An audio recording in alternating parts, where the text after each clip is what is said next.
যদি চলে যেতে চাও যেতে পারো, পথ আগলে তো দাঁড়ায়নি। আঘাত হয়তো ঠিকই পেয়েছি, কষ্টগুলো তোমায় জানায়নি। যত দূরে যেতে চাও যেতে পারো, নির্দ্বিধায় ছিঁড়ে সম্পর্কগুলো। অবহেলার কাটা ছেঁড়া দাগ সব না হয় আমারই হলো। বিশ্বাসটা সবার কাছে জমা রাখা যায় না। যে বিশ্বাসের মর্যাদা দিবে তার চেয়ে পৃথিবীতে আপন আর কেউ নেই। মানুষের নিজের বলতে কি আছে? জন্ম অন্যের দান, নামটা অন্যের দান, শিক্ষা অন্যের দেয়া, শেষ যাত্রায় অন্যের কাঁধে করে যেতে হবে। তারপরে মানুষের অহংকারের শেষ নেই।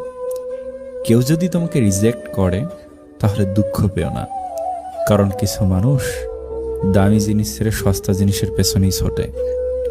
জীবনের জন্য প্রাণ জরুরি, বাঁচার জন্য উদ্দেশ্য জরুরি।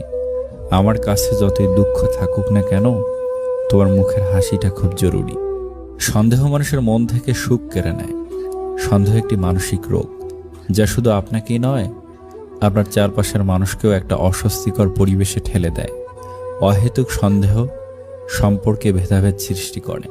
জীবনের 3টি মন্ত্র: আনন্দে প্রতিজ্ঞা করো না, রাগে উত্তর দিও না, দুঃখেতে বিচার করো না।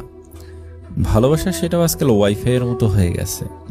যতক্ষণ পাশে থাকবেন ততক্ষণ কানেক্টেড, দূরে গেলেই সার্চিং নেটওয়ার্ক। যেদিন লোকে জানতে পারবে তোমার পকেটের টাকা খতম, সেদিন তুমি জানতে পারবে যাদের তুমি আপন ভাবতে আসলে তারা কেমন। যার মা আছে সে কখনো গরিব নয়। পৃথিবীর সবচেয়ে নিম্নমানের অহংকার হচ্ছে শারীরিক সৌন্দর্য নিয়ে অহংকার। সত্যের অনুসন্ধান করতে হয়। গুজব তো বাড়িতে বসে থাকলেও ঠিক সবার কাছে পৌঁছে যায়। ইচ্ছা শক্তি আর সাহস থাকলে সব সম্ভব, অসম্ভবের কিছু নেই। জীবনের প্রথম প্রেমটা সবসময় খাঁটি হয়, কিন্তু দুঃখের বিষয় হলো সেটা ভুল মানুষের সাথেই হয় আর পরেরটা ভুল সময়ে হয়।